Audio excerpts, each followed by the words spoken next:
I am Roland I'm from Curaçao in the Caribbean Sea, and I'm here to do some workshops on permaculture and syntropic agroforestry.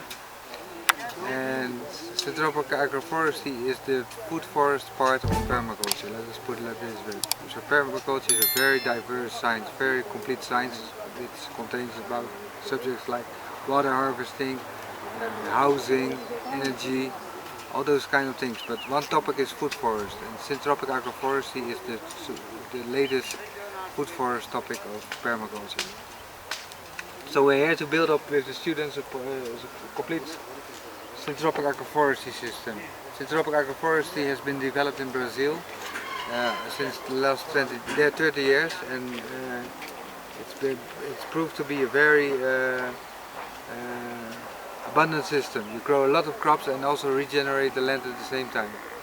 So that's, I always say, it bridges the gap between ecology and economy, because it brings a lot of money for the farmer, but also you restore nature, you restore the soil, and you restore the forest. So the forest will work for you, because you never see somebody managing a forest. So we try to plant a forest, then we obtain the laws of the forest, which is that there should be 4 layers in the forest. You have always a layer that needs 100% of sunlight, though there are few of them. For instance, in the coconut tree or the maize for the vegetables. Then you got the next layer that we call high. They have a high demand for sunlight, but not 100%. They need at least 80% of sunlight. For instance, like a mango or tomato in the vegetables. Then we got another layer. That's medium. A medium is they need about 60% of sunlight. And an example is, for instance, soursop, or in the vegetable spinach. Then you got a low layer, like for instance coffee. They need only 20% of sunlight. Coffee, or in the case of vegetables, cucumbers. So you got a lot of different layers in the forest, and then it means that the forest will operate more independently. So you don't have to irrigate that much anymore. In the beginning you need to irrigate, like you saw already. So you have to irrigate a lot of water, but in that water will be harvested in the system. That's why we put a lot of organic material also to maintain the water, even in the pots, you know. Then banana trunks are covered there, they're inside the pots to maintain the water. They act as water tanks, maybe. And also, yeah, you show them. So they act as water tanks, and also they attract mycorrhizal fungi. Mycorrhizal fungi are the intelligence system. You see, there's still water there. So the water will be conserved for a very long time. So once the system is growing more independent, more water will be conserved in the system, because of this, the setup of the system. And also we put a lot of diversity of crops. So in the vegetable beds we planted, because we have to have the 4 layers in the system, we planted, like for instance maize, tomatoes, spinach and cucumbers on the same spot, because they have different demands of sunlight. You can plant them very close to each other. So that means that you have 4 harvested, and also you plant them in between the tree lines. So the trees are taking a long time. So for instance here, let me show you an example.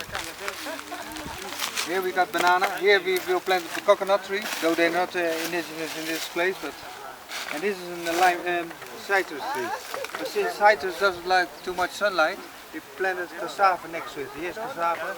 It's to give a temporarily canopy, protect the citrus tree for a few months. So when we take the cassava out, then the banana is big enough to protect it. And we also got some papao here, and also here is eucalyptus. So this is timber. So we plant also timber in the side of the forest. The timber we use mostly for biomass, so we prune them a lot, but also in the end, after 20 years, maybe you use harvest them. So there's a succession of crops in the system growing, from a few months till 30 years or 20 years. So we all planted that at the same time. So you plant a forest always starts growing from the same time, but some have a very short lifespan, which grow very fast, like vegetables. Some have a longer lifespan, some have a very long lifespan. So that's all will be harvested in time, a succession of time. So that's very efficient, because you don't have to work for those. You don't have to work anymore. So maybe you got a question for me? Maybe to find out side we have the sweet potatoes, and also if you can make an explanation where you are having a line of tree, we have another line of grass. We also have another line of vegetable. yes. Then we Grass go again. we go to another line of grass. Probably if you can make an explanation over that. Yeah, so please. this, what you see, what you just mentioned is in our system is, that's the basic of the system. So you got a tree line, you got a grass line, you got a vegetable line, another grass line, another tree line. Why? This one produces the benefits of trees. So except for the harvest, we also have shade, we got a windbreak, we got space for your vegetables to grow in. So it's both harvest and also windbreak, and also trees operate as water wells, deep well, because the roots go deep, bring up the water. Once they need the nutrients to be taken up, they irrigate the water beside them, and because the nutrients are in the top layer of the soil. Yes. So that's why we need trees in. They bring the water from deep inside, then start irrigating your crops, because they start irrigating themselves. Yes. But since your crops are growing next to them, they irrigate also your crops. Okay. That's not their intention, but since they have to spread out the water to take up the nutrients, the other crops will benefit from it too. If there are no trees, then there will be less water. Yeah. So the next line will be grass. The grass will be, in the first place, it will be mulch. So we keep on mowing it, and it's a very fast-growing grass. It's called Mombasa grass, Panicum maximum.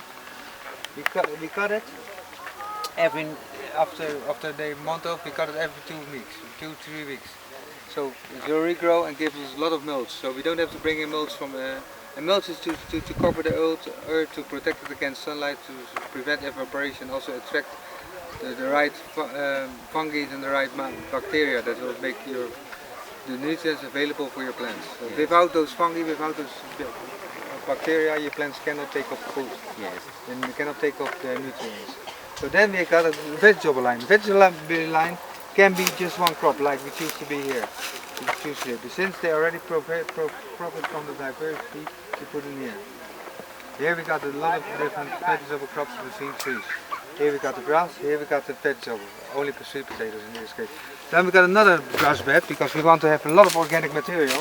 Now we have to bring in organic material from the surrounding, so that means work. And in permaculture we learned that if you have to do a lot of work, then your design is not good, because you should be a lazy farmer in the end. Nature should operate for you. But that's why we put the grass. We just come in one morning, start cutting the grass, chuck, throw it on the beds. We don't have to work hard. Yeah. So that's what we do. I only work in 2 weeks, and then we start resting and doing our own things. Yeah, right. So, and the system is provided with new energy. Then here we got another tree line. And we can keep on going on to Kisumu wherever we want to build. If we can change the whole of Kenya with food forests like this, that will be very nice. So that's the basic setup of the system. This means that this is a forest, because all the elements of a forest are there. All the layers of a forest, all the different plants of a forest, but they're all food producing, or producing biomass, or producing timber. Okay. So it's all everything in the system got its benefits. There's nothing that doesn't benefit the system. And it will be a self-sustaining system because of the structure of how we built it up. Yeah. So, my question was to be the reason why we have a mixture of trees, because we have 2 trees, we have like shade trees, all mixed. My point of concern is that actually, in other words, are we making a self-sustainable type of environment? Yeah. That is it. You told us that what you are supposed to be doing here, we work hard for some 2 days. 2 days. Yes. Then after a period of time, you work lazy. Yeah. Because nature starts taking over. So if you see, like nature is like a wheel, like in a clock, you got those wheels. Yes. And you got one wheel that is nature. Yes. We build up a next wheel, and once the wheel can be turning in the same by the wheel of nature. Yes. But in the clock there's the wheels, one is taking The other one is turning around also. So that our system will be turning around the space on the wheel of nature. Then another question, as you covering the questions, we also have the fast growing plants. How to maintain the same forest? How shall we working on it? Are we supposed to prune it, or what are we supposed to work on this? Oh, okay. Yes. Mostly we prune the biomass plants. Yes. Because they contain a lot of energy. Yes. Naviswa, Thomas. Just continue. And also you should be asking about the eucalyptus. Okay. So mostly we prune the biomass trees because they're in the system to harvest energy. So they bring in energy, they bring in protection, they bring in water. So they bring also sunlight, because sunlight is the most powerful source of energy. So sunlight will bring in sugars, they bring in oxygen, bring in also cooling down. Yes. Because of working on the plants. The plants are like an intermediary between sunlight and what we want. So the plants are working for us. So mostly the biomass we keep on stimulating by pruning them, bringing more energy in the system. Mostly the vegetables don't need to be pruned. But the trees can be pruned, like this is the eucalyptus here. If you prune it, then it will act differently from its normal behavior, because eucalyptus are known that they steal water. That's why people are always afraid to use eucalyptus. They say eucalyptus are drying up the land. But if you prune it, you keep on pruning it, then it will start it changes behavior. It will become like a provider for the rest. Because what we do, we always, every few months, maybe twice a year, we cut down all the branches and all the leaves and prune it on the soil. That means that the root system of the eucalyptus has to act accordingly. So they also let loose of some root system. That means they won't take up less water. So they start providing water for the neighbors. That's one key element in syntropic agroforestry. You can use a certain enemy, but if you know know its character and know how to change its character, it will become a friend. So we direct the enemy to see that it's not the enemy. Once an eucalyptus steals water, it means it will grow too big. But if you keep on pruning it, it will start behaving according to the rest, according to what we want. Very important. So the eucalyptus is only a problem if we don't prune it. If we fail to manage it, then it's not the tree's fault but our fault. But that's one essential part of Syntropic. Besides of being lazy farmers, once in a few months we have to come out and prune the tree. So that's the basic job, pruning and harvesting, of course, because we're harvesting from a few weeks till Sure. years. We're lazy farmers producing abundant amount of food and restoring nature. Yeah. Maybe Rini, to another question, the system that we are supposed to be using to plant the banana plant.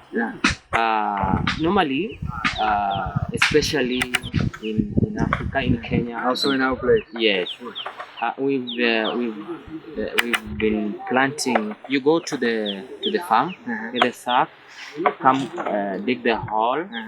Then after that, you plant it like that. You showed us another different system. Maybe if you can give an explanation why it is planted like that, and perhaps when you are getting the seedling and it's infected, please. Yes. So I must first, before I answer this question, I must say that we in Curaçao plant this bananas the same way as we're planting here. Yes. So I always say we in the Caribbean are part of Africa. We have the same food, the same culture, the same behaviors, as in Africa. Yes. But so we plant also the bananas the same way. But here we plant, in case of very dry system, bananas love a lot of water. So it means that they need a good root system. So in order not to confuse the plants, to focus too much on the growth upside, we wanted to focus on the growth of roots. Yes. If they got a very good developed root system, they will be much stronger. So what we do is to cut off the complete trunk. So leave only the root system, the potato, as we call it, and then even we take the roots off. So the banana, and we plant it also a little bit upside down, facing the sun. Why? Because then it will start to form a big root system before it even thinks of coming up. So it doesn't lose energy in keeping the leaves alive, it doesn't lose energy to keep the trunk alive, it will focus only on the roots. They say if the roots of something is good, then the rest of the system is also good. Yes. So it will mean this will produce, it will be much more self-sustaining than the other bananas, especially in places where there's not much rain, like in our situation, very arid situation. So we succeeded in dropping the irrigation from once a day or twice a day to once in the 20 days for bananas. Bananas, you can in my island you can skip a day. You cannot skip a day for irrigating bananas, but now we skip 90 days to get them once in the 20 days water, due to one the system, the mulch, and also due to the way how we plant them. So it's very beneficial. In case of diseases, you can put them in water overnight, not hot water, but a little bit warm water. So the diseases will be drowned into the fluidity of the water. So one of the facilitators called Martin has just joined us. They've been working together with Roland.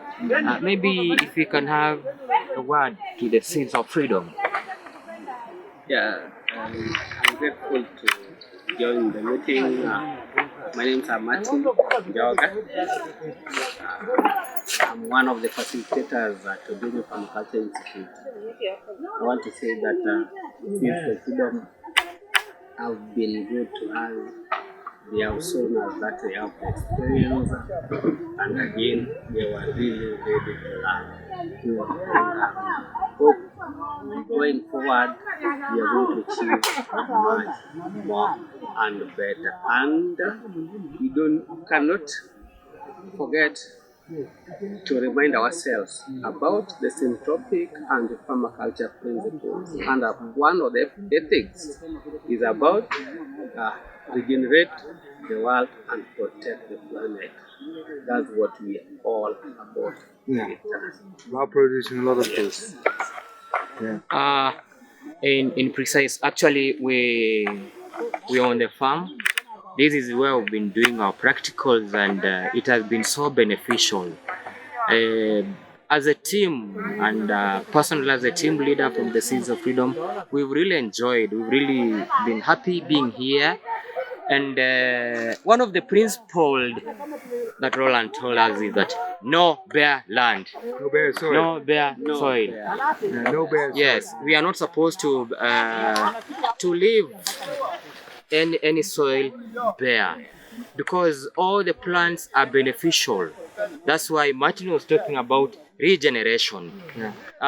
We are so happy. We are so happy. We are so we will come out of this place very educated, very educative, and we know that we are going to empower the people that we come from, and especially the women. Thank you.